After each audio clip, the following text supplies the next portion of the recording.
Okay, I'm on page 12 of our unit packet, and I'm talking about dividing. So first, let's look at what dividing fractions look like. This seems really complicated. I'm going to do an example with a simple fraction. So if I have 2 over 3 divided by 4 over 5. Now the first thing I'm going to do, if it's written like this, it's a lot easier if I rewrite it. So 2 over 3 divided by 4 over 5. And this is just personal preference. You don't have to do this, but I like seeing it like this. The reason why I like seeing it like this is I know my copy, change, flip. So I'm going to copy this fraction, change to multiplication, and flip the fraction. Now I have multiplication, and I know that I could reduce the 2 and the 4 first if I wanted, or I could just multiply straight across. Let's say I just multiply straight across. 2 times 5 gives me 10. 3 times 4 gives me 12. They're both even numbers, so I can divide by 2, so this gives me 5 over 6. All right. Oh, my bad. All right, so now let's look at our rational expression. I'm going to rewrite this first because it's easier for me to see. So x squared minus 9 over, and I'm going to write parentheses here because it's a good habit to get into, divided by x squared plus 5x plus 6 over 4x squared minus 64. Sorry about that. So rewriting it like this, I can easily see I'm going to copy this fraction, change this sign, and flip this fraction.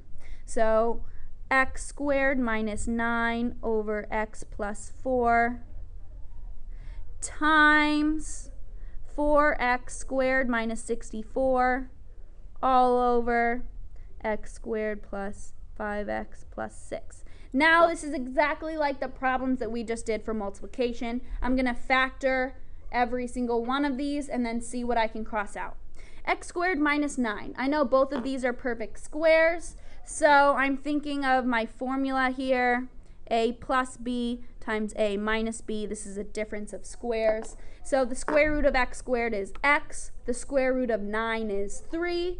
So I know that this is going to be x plus 3 times x minus 3. This x doesn't have a squared term, so I can just write it as x plus 4. So this right here, I noticed that I have two terms and they're perfect squares, but I could also take out a greatest common factor first. So the greatest common factor here would be 4 times x squared minus 16. And then I know here that I have a perfect square. I can use my formula a plus b, a minus b. My square root of x squared is x. My square root of 16 is 4. So this is going to be 4 times x plus 4, x minus 4. All over. Here I'm going to be doing the x method. When I do my x method, I have a 6 on the top, 5 on the bottom.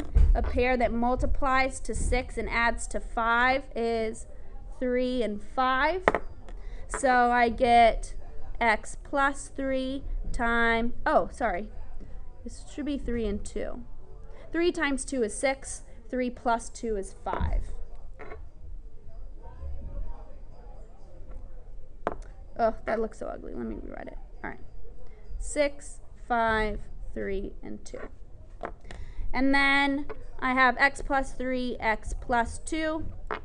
Now that I have everything together, I can see what cancels out.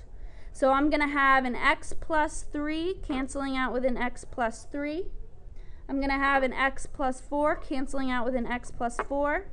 And that's all that can cancel, so I'm left with, it's a good habit to write the single numbers out in front. So I'm going to have 4 times x minus 3, x minus 4, all over x plus 2. From here, to simplify, I'm going to distribute the 4 just to one of these. So it's going to be 4x minus 12 times x minus 4 all over x plus 2. And from here I can distribute 4x times x gives me 4x squared. 4x times a negative 4 gives me negative 16x. Negative 12x plus 12 times 4 gives me plus 48 all over x plus 2. And from here I can combine like terms. 4x squared, negative 16 plus a negative 12 is going to give me a negative 28x plus 48 all over x plus 2. And this is my final answer.